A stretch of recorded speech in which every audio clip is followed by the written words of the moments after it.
Hello everyone, welcome back to my channel. So today I am going to discuss important article from the Hindu newspaper.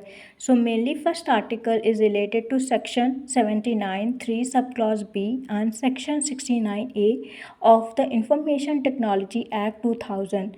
So mainly this article explain how Meta, which is parental company of Facebook and Instagram, is now automatically blocking or restricting content in India based on government order. तो ये article mainly explain कर रहा है जो parental company है Meta और Facebook और Instagram की, वो क्या कर रही है, वो ऑटोमेटिकली ब्लॉक कर रही है उस कंटेंट को जो गवर्नमेंट ने रिस्ट्रिक्ट करने के लिए बोला है बेस्ड ऑन गवर्नमेंट ऑर्डर.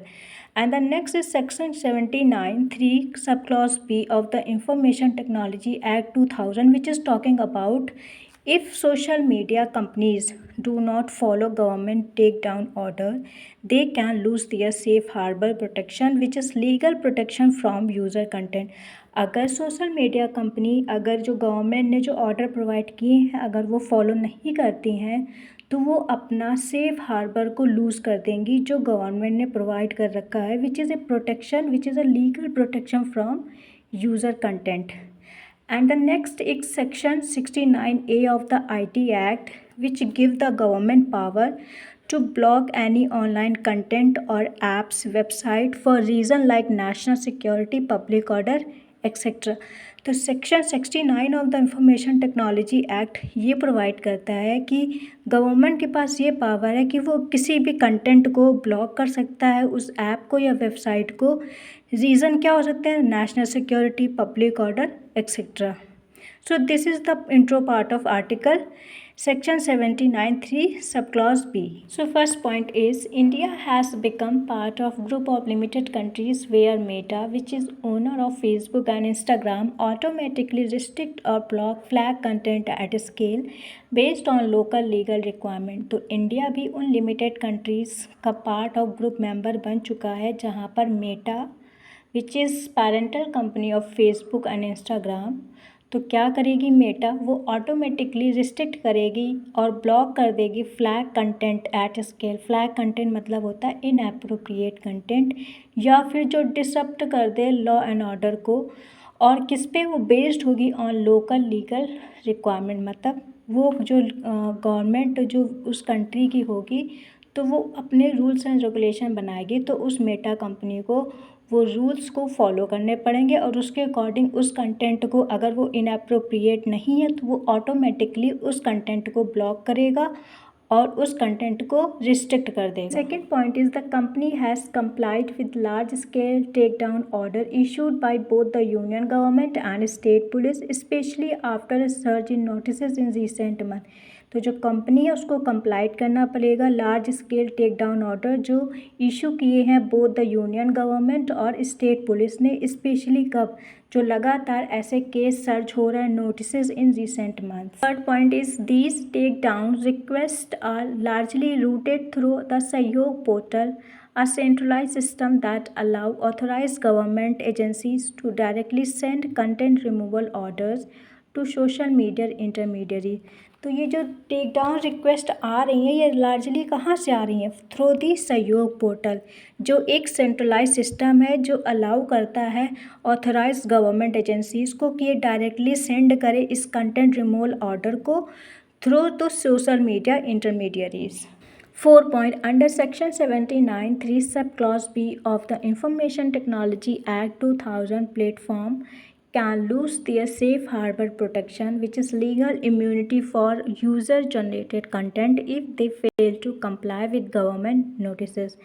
तो जो section 79 3 sub clause B of the information technology act 2000 है, ये क्या करता है? ये इन प्लेटफॉर्म को क्या करता है, अगर आप हमारे लीगल ये जो हमने ऑर्डर प्रोवाइड किए अगर आप उसको कंप्लाई नहीं करते हैं तो आपको जो सेफ़ हार्बर मिला हुआ है वो आप लीगल इम्यूनिटी को हम आपसे ले लेंगे या आप लूज़ कर देंगे अगर आप इन रूल्स एंड रेगुलेशन में फेल हो जाते हैं कंप्लाई विद गवर्नमेंट नोटिसेस.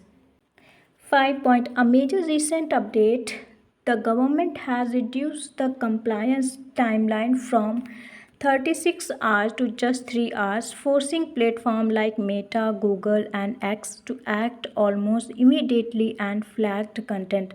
तो जो अभी मेजर रिसेंट अपडेट क्या हुई थी, जो गवर्नमेंट ने क्या किया था, रिड्यूस किया था कंप्लायंस टाइमलाइन। मतलब कोई भी ऐसा वल्गर या इनएप्रोप्रिएट कंटेंट अगर सोशल मीडिया में अपलोड होता है तो पहले कितना टाइम लगता था, 36 आवर, बट उसने गवर्नमेंट ने इस टाइमलाइन को रिड्यूस करा के 3 आवर्स कर दिया था कि एज मच एज़ पॉसिबल इस कंटेंट को हटाया जाए, जो फोर्स करेगा प्लेटफॉर्म जैसे मेटा हो गया, गूगल हो गया और एक्स हो गया कि आप एक्ट करें almost immediately on flagged content. Point, the government is also planning to make its advisories legally binding, meaning non compliance could directly result in penalties और loss of safe harbour, strengthening enforcement over tech companies. तो government मतलब और भी क्या plan कर रहा है, वो क्या कर रहा है कि अपनी एडवाइजरी को लीगली बाइंडिंग बना रहा है। मतलब वो अब रूल्स एंड रेगुलेशन के अंडर आएंगी, अगर आप उसको नहीं फॉलो करते हो तो आपको डायरेक्टली क्या होगा, आपको पिनलाइज किया जाएगा और आप लॉस कर दोगे सेफ हार्बर, जो स्ट्रेंथन करेगा enforcement over tech companies। 7 point Section 69 of the Information Technology Act 2000, it gives the government the power to block online content or entire platform in the interest of sovereignty, security, public order or friendly relation with their countries।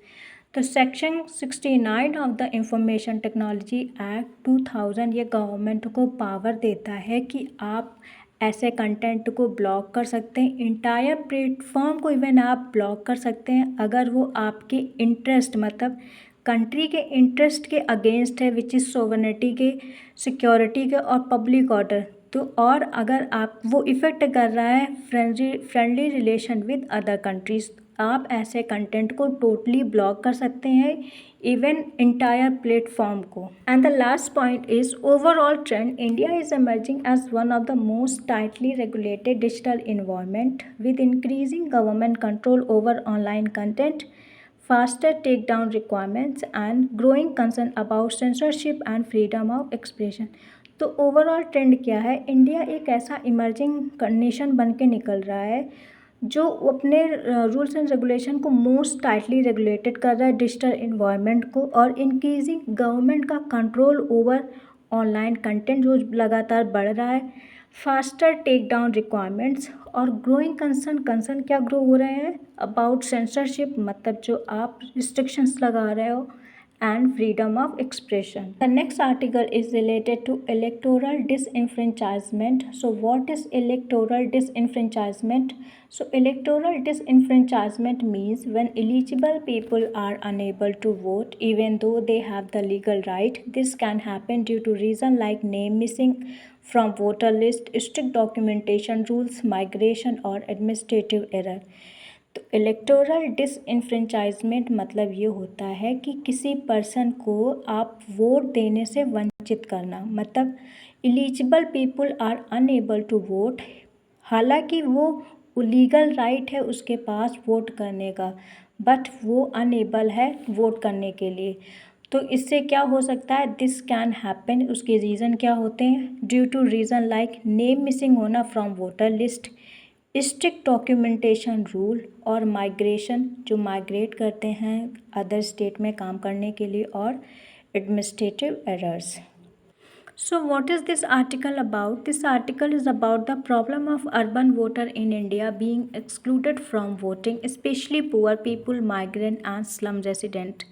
तो इस article में किस बारे में बात कर रहे हैं, तो ये आर्टिकल मेनली बात कर रहा है जो प्रॉब्लम है अर्बन वोटर की इन इंडिया में, जिनको एक्सक्लूड कर दिया जाता है फ्रॉम वोटिंग, वोट करने से उनको हटा दिया जाता है या उनको वोटिंग लिस्ट से बाहर कर दिया जाता है, स्पेशली किनको, पुअर पीपल को, माइग्रेंट्स जो अपने स्टेट से मतलब जो अपने रेसिडेंट स्टेट से दूसरे स्टेट में जाते हैं काम करने के लिए, और स्लम रेसिडेंट जो झोपड़पट्टी में रहते हैं।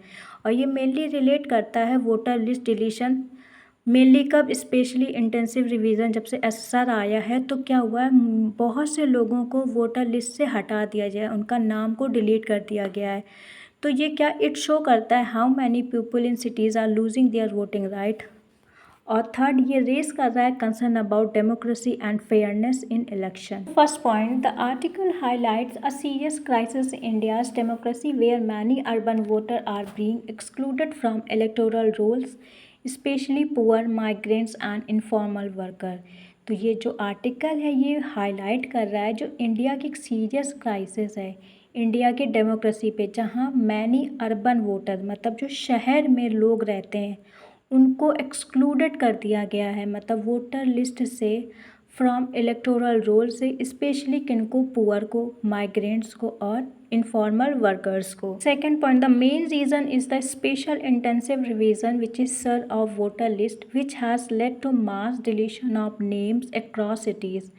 तो इसका मेन रीज़न क्या है? स्पेशल इंटेंसिव रिवीजन, जिससे क्या हुआ है कई लोगों के नाम वोटर लिस्ट से हटा दिए गए हैं, एक्सक्लूडेड कर दिया गया उन लोगों को, जिससे क्या हुआ है मास डिलीशन हुआ है names across cities. Third point, recent data shows that the scale is huge. Over 5.2 crore voters were deleted across states in 2026, raising major concerns.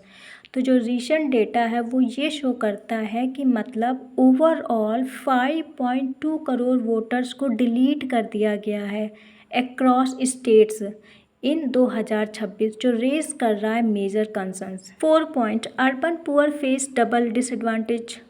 First, many can not register due to lack of document.